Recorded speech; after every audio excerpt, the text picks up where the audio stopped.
Well, good morning. Here it is.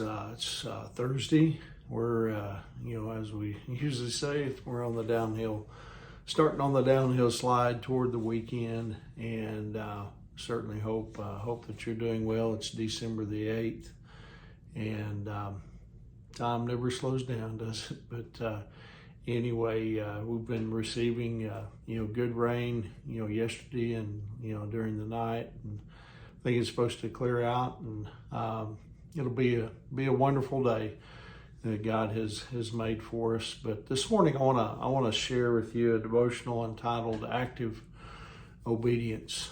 In the Old Testament, we find the story of Saul, and he was a king whom God rejected because of his constant wickedness. God had instructed him to go into battle and to destroy his enemies completely, along with their livestock. But after defeating his enemies on the battlefield, Saul saw some sheep and cattle, and he decided to keep them for himself. He was disobedient, to what God had told him to do. So afterward, though, when the prophet Samuel, went to meet him, Saul greeted the prophet and said the following in 1 Samuel 15:13, "Blessed are you of the Lord. I have performed the commandment of the Lord." Now Samuel replied in verse 14 of that same chapter, "What then is this bleating of the sheep in my ears and the lowing of the oxen, which I hear?" He said, "Hey, what's this I hear?" In effect, Saul told him, "Hey, thanks for bringing that to my attention. I saved those for the Lord. I'm going to sacrifice them to God." Sounds good, doesn't it? Samuel said this in verse 22 then, Has the Lord as great delight in burnt offerings and sacrifices as in obeying the voice of the Lord? Behold, to obey is better than sacrifice, and to heed than the fat of rams.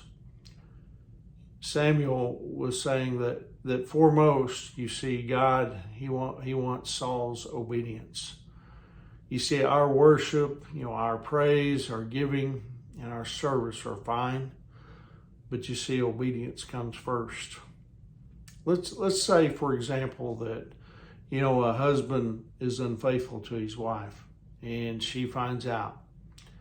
And so he goes out and he buys her a nice gift. Then he's unfaithful again.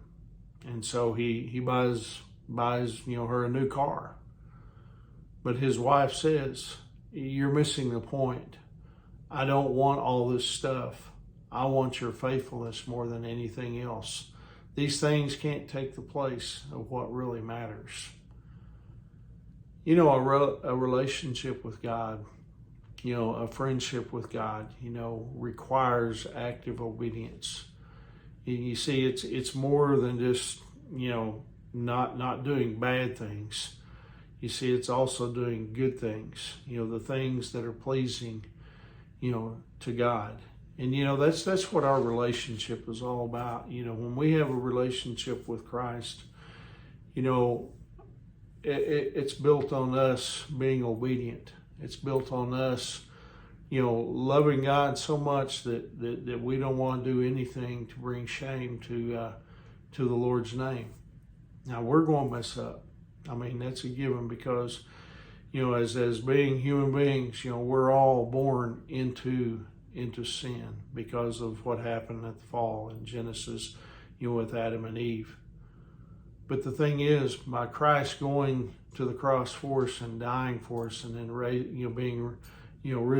when he rose out of that grave, he won the victory for us. He won salvation for us, and so we have that opportunity to have that relationship with him.